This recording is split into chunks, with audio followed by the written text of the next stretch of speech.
Magandang araw po. Welcome po sa aking channel, Love9 TV.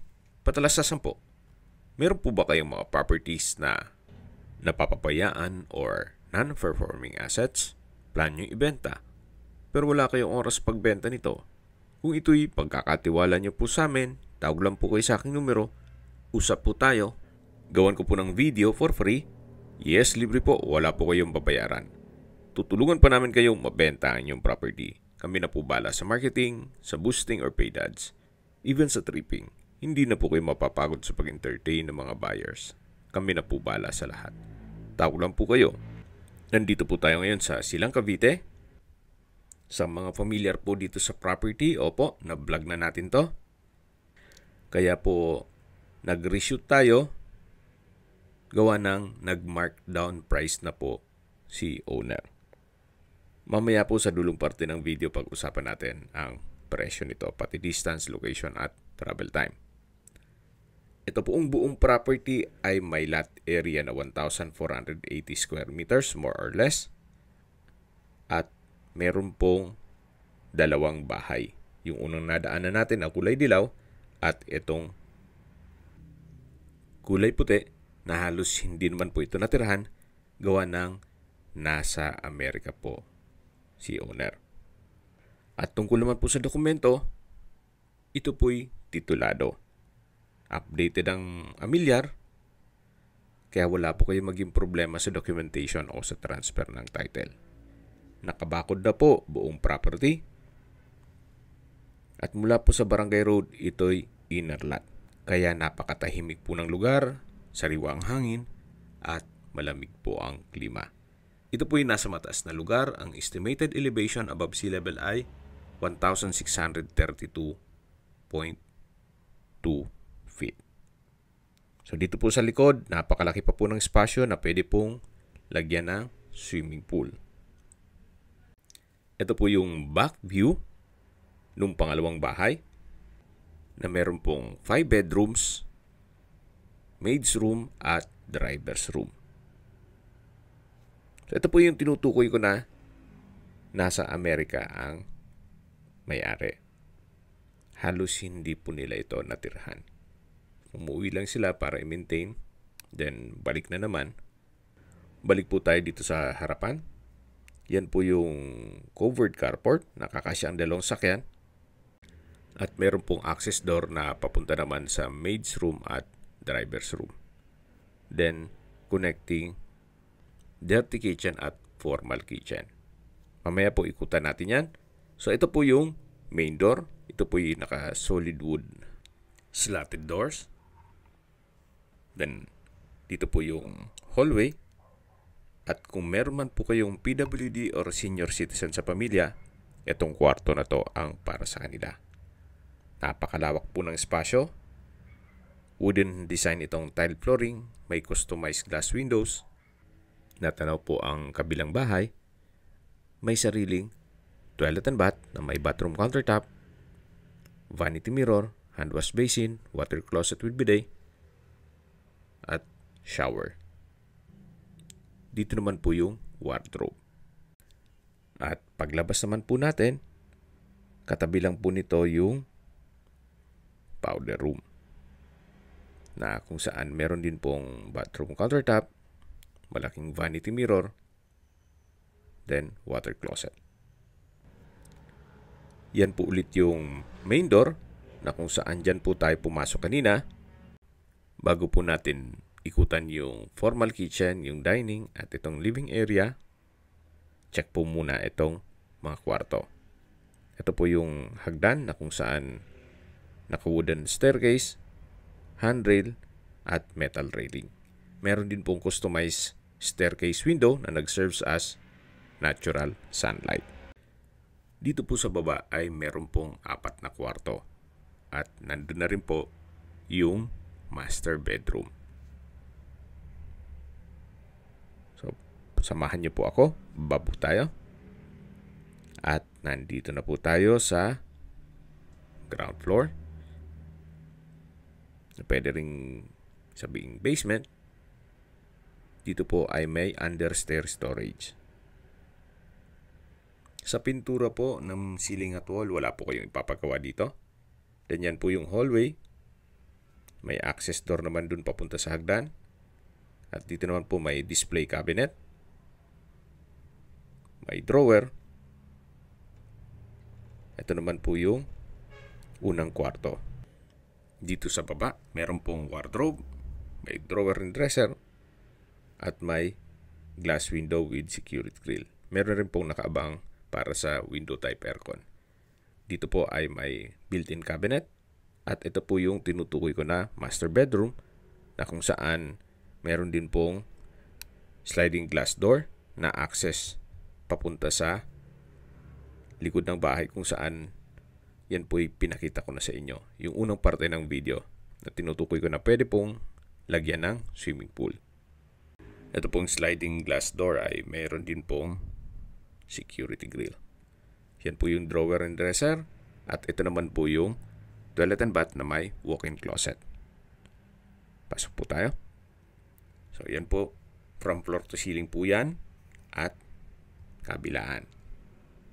Kaya kahit marami po yung kagamitan o damit, pwede pong ilagay dyan. Then dito naman po yung bathroom countertop. May malaking vanity mirror. At nakabukod po ang toilet sa shower room. Dito naman po sa kabila yung shower room na kung saan ito yung naka-tile bathroom wall. At dito naman po yung wooden rack. Then wardrobe. May drawer and dresser rin po dito. Labas po tayo. Balik po ulit tayo dito sa master bedroom. Tungayin po ulit bago tayo lumabas.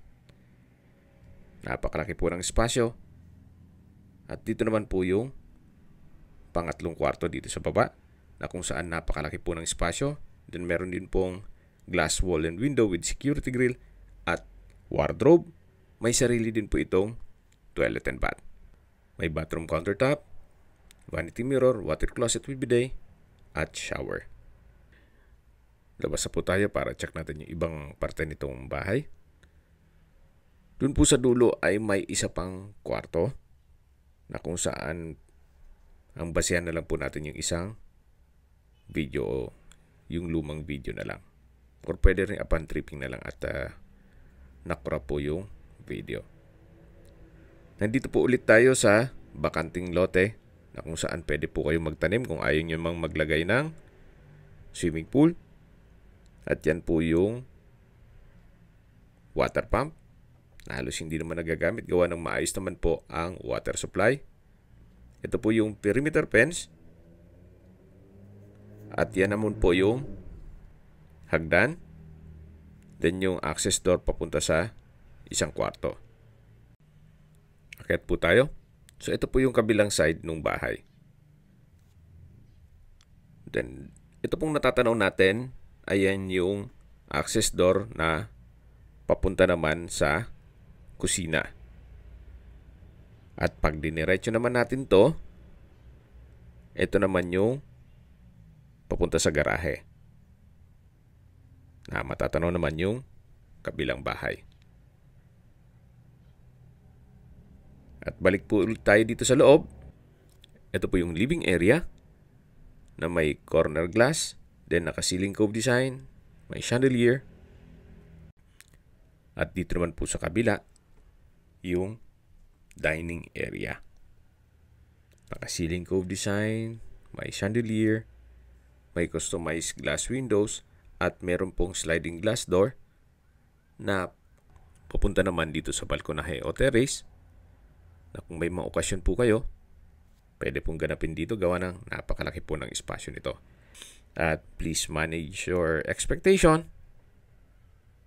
Pag nag-set tayo ng tripping, gawa ng mula po sa Barangay Road, ito po'y inner lot. At kita nyo naman po, itong mga tiles ay palitin na. Kaya, ayan po ang reason kung ba't nag-markdown price na po si owner. At hindi na nila maasikaso ito. Yun lang naman po ang mapipintas ninyo. Pero the rest, itong structure, itong pintura, maayos na maayos pa po. Then meron pong breakfast table na may pendant lamp. At ito po yung formal kitchen na may island, kitchen cabinets, then ito po yung pass-through window mula sa dirty kitchen. So, ganoon din po, meron pong kitchen countertop, kitchen cabinet, at storage ng kitchen utensils. Malaking bagay po yung glass window na nag-serves as natural sunlight dito sa kitchen. Ito naman po yung maid's room na kung saan malaki naman po ang espasyo. May glass window with security grill at toilet and bath. Bali po, sharing po ito o Jack and Jill mula dito sa maid's room at dito naman yung driver's room. Ito pong driver's room ay meron din pong built-in cabinet o wardrobe at ito po yung tinutukoy ko na access door papunta naman dito sa may garahe. So dyan tayo bumaba kanina yung hagdan. At mula po dito, matatanaw naman natin yung pangalawang bahay. Mula po sa entrance gate, mula po sa gate, ito po yung bubungad sa inyo once mag-tripping tayo. Yung yellow house, then yung driveway. Dito po sa driveway ay meron din pong access door papunta sa dirty kitchen, maid's room at driver's room. Dito naman po sa kabilang side, yung 2-story building ay resort po yan. Pero soundproof naman. Wala po kayong maririnig na ingay. Hindi po yan pabrika o kung ano man. Private resort po yan. So, babalik po ulit tayo dito sa gitna na kung saan makikita nyo yung dalawang bahay na murang-mura po nila binibenta ngayon. Ito naman pong kabilang bahay ay natitirahan naman pero bihira na po. Gawa ng may edad na rin po si Madam. So, magkapatid po ang may-ari nito. Bukod po ang titulo nitong color white at bukod naman yung titulo ng color yellow house. Pero binebenta po ito as package na. Dito naman po sa kabila ay meron pong 4 na kwarto at may maids at driver's room. Bali po, 6 lahat na kwarto. Well-maintained din po ito. At may mga kagamitan na rin kasama. Siyempre, pwera ng mga personal stuff ni owner. Napaganda po ng setup nitong dalawang bahay na kung saan halimbawa ito yung napili nyo na inyong magiging bahay bakasyunan. Then yung kabila naman ay pwede nyong gawing guest house. Or kung gusto naman, pwede naman pong ipasok sa Airbnb para maging staycation business. Maglalagay lang talaga kayo ng swimming pool. Gawa ng lahat pong mga staycation business dito kahit malabig dito sa Tagaytay ay meron pong swimming pool. Welcome po dito sa bahay ni Madam kung saan nandito na po tayo sa living area o salas. Naka-glass walls and door. Then meron pong skylight, ceiling cove design, high ceiling. Napaka-aliwalas po. At lipat po tayo dito sa kabilang side na kung saan dyan po tayo pumasok sa main door. Customized wooden door with glass panel. Ito po yung unang kwarto na pwede pong maging receiving area, pwedeng gawing office, at meron din po itong sariling toilet and bath. May bathroom countertop, malaking vanity mirror, hand wash basin, bathroom cabinet, may glass rack, walk-in closet, from floor to ceiling po yan. At dito po yung water closet. Ito naman po yung shower enclosure na may hot shower set. At ito yung naka-tile bathroom wall. Then meron pong bathroom window. Actually, kung meron po kayong PWD or senior citizen sa pamilya, itong kwarto na to ang para sa kanila. Then mula naman po dito, tanaw nyo naman yung color white na house. Labas po tayo. Dito naman po yung powder room na kung saan meron din pong bathroom countertop, hand wash basin, urinal, water closet, then bathroom cabinet. Paglabas po natin ay dito naman yung dining area na naka-ceiling cove design. Then may chandelier. At sa dulo naman yung island. Then yung formal kitchen. May ceiling fan. Modular kitchen cabinet. Then meron pong storage ng kitchen utensils. At dito naman po yung dirty kitchen. May pantry, kitchen countertop, may kitchen cabinet, at storage ng kitchen utensils. Ito po yung tinutukoy ko na maid's room na meron pong wardrobe. Ito po yung Jack and Jill na toilet and bath. Bali, sharing po yan. Doon naman sa kabilang kwarto. Check na lang natin na pan-tripping gawa ng may nagpapahinga. So, balik po ulit tayo dito sa my dirty kitchen. At dito naman po ulit yung formal kitchen. Ito pong island ay meron din pong stainless sink with faucet. Yung dining area. Then meron pong sliding glass door. Papunta naman sa open lanay. At dito naman po yung mga kwarto. May ilang steps na hagdan. Na kung saan banayad naman po. Hindi naman may hirapan kahit senior citizen.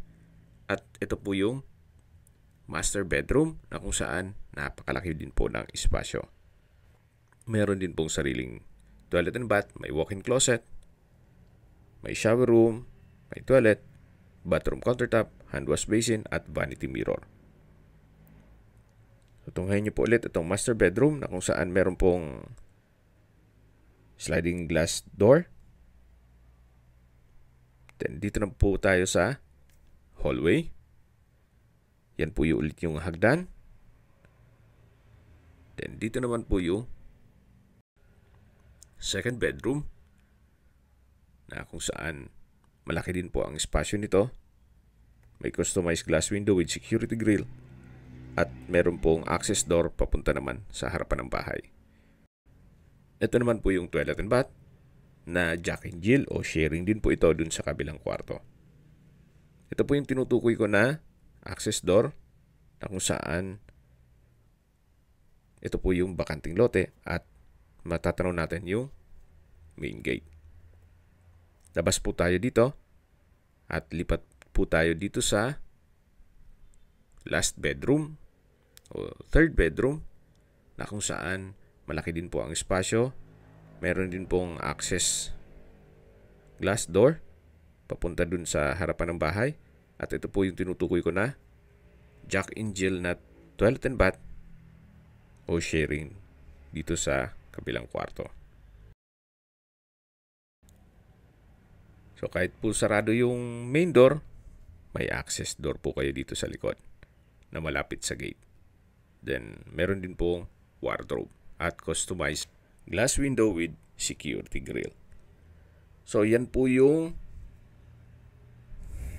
at na-present ko na po sa inyo lahat ng kwarto. Pag-usapan na natin ang distance, location at travel time. Mula po sa highway na Tagaytay Santa Rosa Road, ang distance is 2.5 kilometers at ang travel time is 7 minutes. Mula naman po sa Tagaytay Flower Market, ang distance is 4.4 kilometers at ang travel time is 11 minutes. Mula naman po sa Tagaytay Rotonda, ang distance is 7.3 kilometers at ang travel time is 8 minutes. Kompleto na po doon gaya ng malls, hotels, restaurants, banks, schools, church at hospital. Yan po yung lagi kong binabanggit sa inyo na dapat nyo i-consider sa paghanap ng property, yung meron pong malapit na hospital. Hindi ko naman po sinasabing sakitin kayo.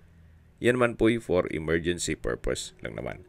At mula naman po sa Silang Public Market, ang distance is 8.1 kilometers at ang travel time is 24 minutes. Kompleto na rin po sa Silang gaya ng banks, schools, church, groceries, convenience store, drugstore, remittance center, banks, schools, church at hospital. Mula naman po sa Calac, Silang Interchange, ang distance is 22.7 kilometers at ang travel time is 37 minutes. Mula naman po sa Manila o sa airport, Ang distance is 59.5 kilometers at ang travel time is 1 hour and 23 minutes. Okay, sa presyo na po tayo. Ang original price po nito ay 38 million pesos. Itong dalawang bahay na kung saan may lot area po ito na 1,480 square meters more or less. Pero ngayon po, binebenta na lang po nila ito sa halagang 28.6 million pesos net. Ibig pong sabihin, si buyer na po ang sasagot sa lahat ng taxes at expenses with regard to documentation. Murang-mura na po ito. Sa presyo pa lang po ng lupa, dito sa Silang, na kung saan mataas na po ang bentahan ng lupa dito, medyo may lasa na rin po ang 1,480 square meters. Plus, ang pagpakonstruct nyo pa ng dalawang malaking bahay, na kung saan mahal na rin po ang construction cost at materials, mukhang hindi po aabot yung 28 million pesos. Anyway, yan po yung opinion ko lang naman. So, depende pa rin yan sa inyo kung anong assessment nyo dito sa property. Kung may mga katanungan po kayo, tawag lang po kayo sa aking numero. At sa mga kababayan naman natin nasa ibang bansa, meron po akong Telegram. Sa mga iPhone user naman, may iMessage. Meron din pong Imo, Skype, Viber at WhatsApp. Same number lang po, 0917-316-3399. Sa mga nagtatanong naman po ng aming Facebook, meron po kami Facebook page na Nov9TV at Facebook Real Video. Meron din pong TikTok at Instagram. May ibang YouTube channel po kami na The Nov9TV channel, Nov9TV Listings, Nov9TV On The Spot, Nov9TV Updates, at Nov9TV House Rental. Sana po naibigan nyo ang video presentation. Paki-like and subscribe na lang po sa aking channel para ma-update din po kayo sa aking future listings. Kung sakali po hanap nyo yung mas malaking sukat ng lupa, meron din po kami ibang listings na pwede nyong pagpilian. Huwag po kayo mag-atubiling tumawag sa amin, then let us know your budget para malaman namin kung anong property pwede naming ilok sa inyo. Sa lahat pong viewers, subscriber at nagtiwala po sa amin, salamat po sa suporta. Ingat po kayo lagi at yung pamilya. Maraming salamat po.